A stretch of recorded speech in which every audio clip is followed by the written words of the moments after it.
Steve Erceg is going to be a star. With his main event going down this weekend at UFC 301 versus Alexandre Pantoja, a lot of fans are extremely excited to see what ends up going down this weekend. And although a lot of fans are picking Alexandre Pantoja as the favorite in this matchup and a pretty clear one in the minds of a lot of fans, I think Steve Erceg can not only win this matchup against Pantoja, but he can also be a pretty long reigning champ at the flyweight division if he was able to do so. But quickly, before we get the video started, for those of you who may not know, I'm Juicy MMA, I make opinionative MMA content, and if you guys enjoy videos similar to this, hit that subscribe button, that like button, and that post notification bell. But anyways, let's get into it.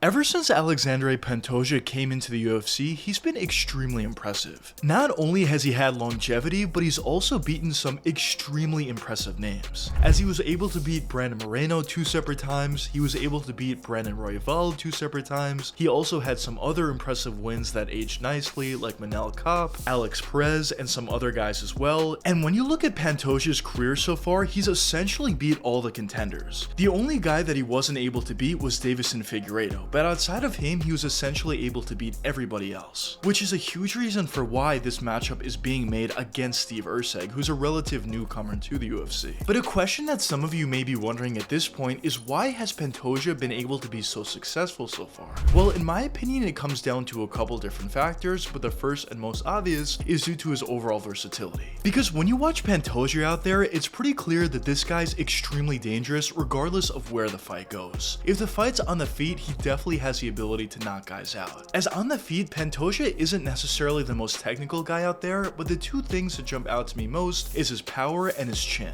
And based upon those two factors, and also based upon his will, he's able to hurt a lot of guys on the feet, even if they're more skilled than him. And I think a perfect example of that is his fight against Brandon Moreno the second time. As on the feet, Moreno was definitely the faster guy, he was definitely the more technical guy on the feet, but Pantoja was actually having a lot of success, as he was able to drop Moreno a couple different times, and once he's able to drop his opponent on the feet, that's really where he gets even more dangerous. As once the fight goes to the ground, this is really Pantoja's domain. As on the ground, Pantoja obviously has a tremendous submission game, whether you talk about a rear naked choke, anaconda choke, armbar, leg lock, whatever it is, Pantoja can do it, but Pantoja also understands position over submission, and he stays relatively patient on the ground in order to set up a submission, or in order to rain down ground and pound strikes if that's the better option for him. And I think huge evidence to describe how good this guy truly is on the ground is to look at some of the guys he was able to submit. He was able to submit some pretty technical guys on the ground, and in my opinion, that's a huge reason for why this guy is so great. Because whether the fight's on the feet or on the ground, it doesn't really matter. Pantoja has the ability to finish you. But now, let's move on to Steve Erceg. So Erceg is pretty different from Alexandre Pantoja. He's a relative newcomer to the UFC, he hasn't fought too many guys, and he's getting propelled to a title shot very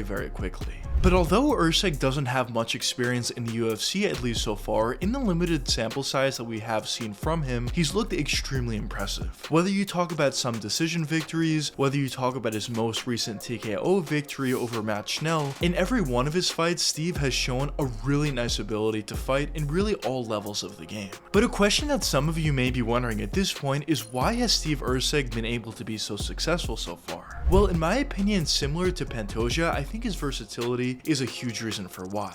Because when you watch Steve Erceg out there, it's pretty clear that no matter where the fight goes, similar to Pantoja, this guy is dangerous. On the feet, Erceg is actually very technical. He does a really nice job at utilizing his length over a lot of his opponents. He does a great job at utilizing that jab, he does a great job at utilizing uppercuts, hooks, and crosses in order to tag his opponents. And in his most recent matchup against Matt Schnell, he was able to do a great job at landing a nice left hand from distance, and he was able to essentially TKO him cold with one punch. And on the feet, I would say the few things that jump out to me most about Erceg is how technical he is and how well he utilizes his distance. Because on the feet, it's pretty clear that Erceg is a lot more effective in space than he is in close. Of course, he does have ability in terms of his inside boxing, but for the most part, against virtually any opponent he's going to go up against, he's going to want to look to utilize that distance. And in this matchup versus Alexandre Pantoja, he's going to want to do exactly that. He wants to stay away from Pantoja, as he does have the reach advantage, and he's also going to want to stay away from him because he doesn't want to get taken down.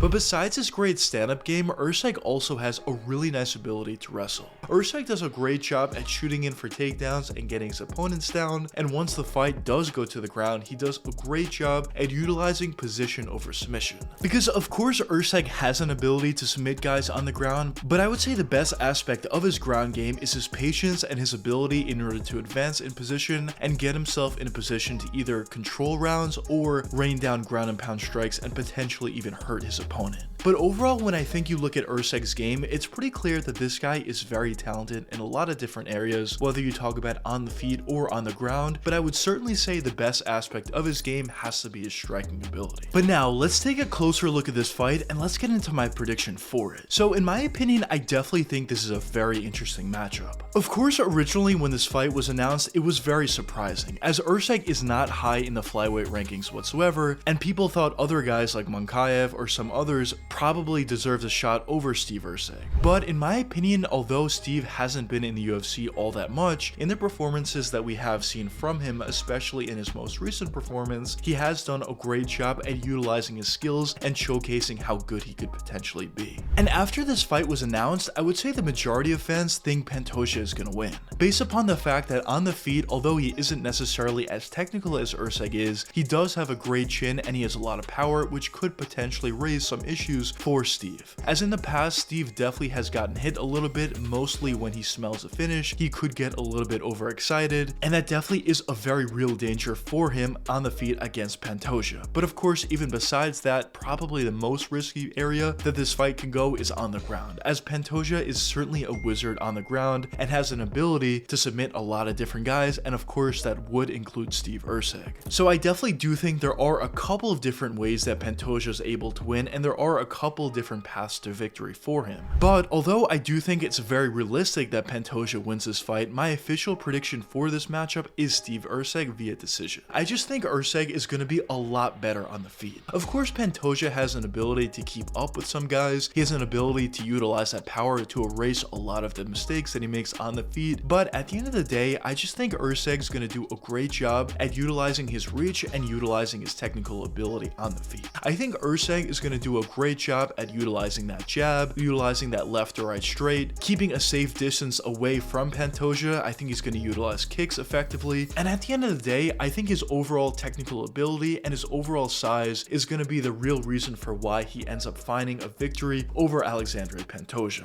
Now, of course, I do think he'll be able to hang with Pantoja on the ground, although it would be a lot more dangerous for him than on the feet. He definitely wants to keep the fight on the feet, but at the same time, I do think the overall versatility can go a long way in keeping Steve in this fight. But I guess only time will tell what does end up happening in this matchup, but I will say I am extremely excited to see what does. But anyways, let me know what you guys think in the comments. Do you think Steve Erceg can get this done, or do you not think so? But anyways, I hope you guys enjoyed the video, and if you did enjoy, check one of these two videos popping up now, and until the next time, peace out guys.